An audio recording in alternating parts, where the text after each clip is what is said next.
thing that we used to say in Yoruba, that as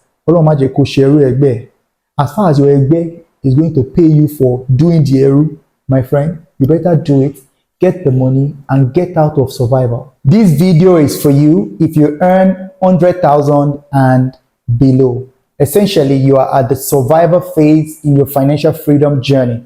How can you build wealth from that kind of income?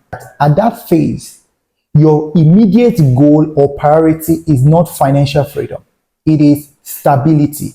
Usually, we all start our financial freedom journey from dependent phase, where you depend on another person to pay your bills, whether a guardian, a parent, a spouse, or even the government. Someone pays your bill at the initial phase of your life. Then you go to school and become a graduate. After graduating, you start up a business or you get a job. Then you start at survival. At survival, your income is not enough to cover your expenses. In other words, your take home cannot take you home. Sadly, over 50% of the active working population in our country falls under this category. The next phase is stability. At stability, you have enough to cover your day-to-day expenses, and you can save, invest, and help some people that come to you at stability.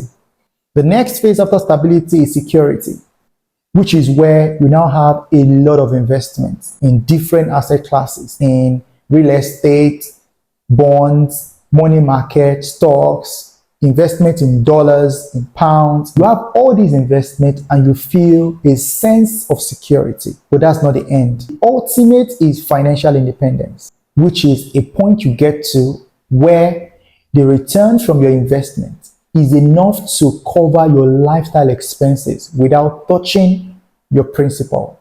At that level, you can decide when to work, who to work with, how to work, and for whom your work is affecting. You can make your own decisions without pressure. Financial freedom.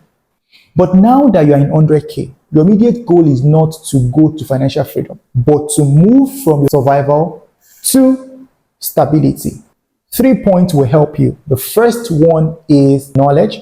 Second is discipline. And third is side hustle. Knowledge is available in abundance, in print form, digital form, any form that you want to think about. You can learn virtually anything in this age and time.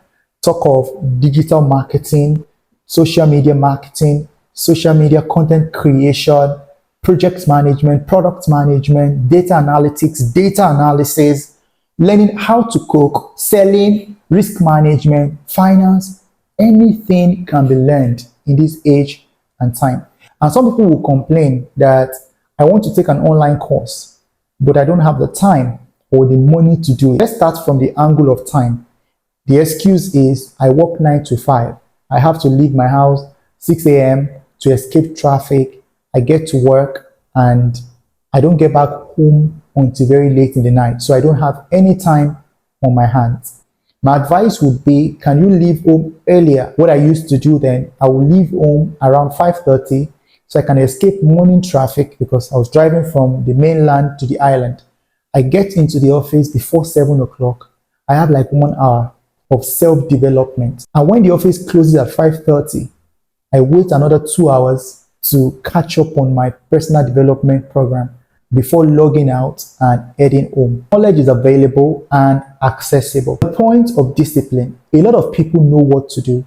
They don't just have the discipline to do what they need to do. If I ask you right now that, is this the first time you are hearing about savings or investments? Why haven't you saved or invested since you started working? It will all boil down to discipline, because we can all complain that our salary is not enough. When you think about it well, 5% of your salary to go into savings may not really affect you so much. The third is side hustle. If you don't earn enough, side hustle becomes your go-to. It doesn't have to be something you are passionate about. You just have to look for a market need and feed it. It could be as little as doing errand service. And that thing that we used to say in Yoruba, that as far as your egbe is going to pay you for doing the eru, my friend, you better do it, get the money, and get out of survival.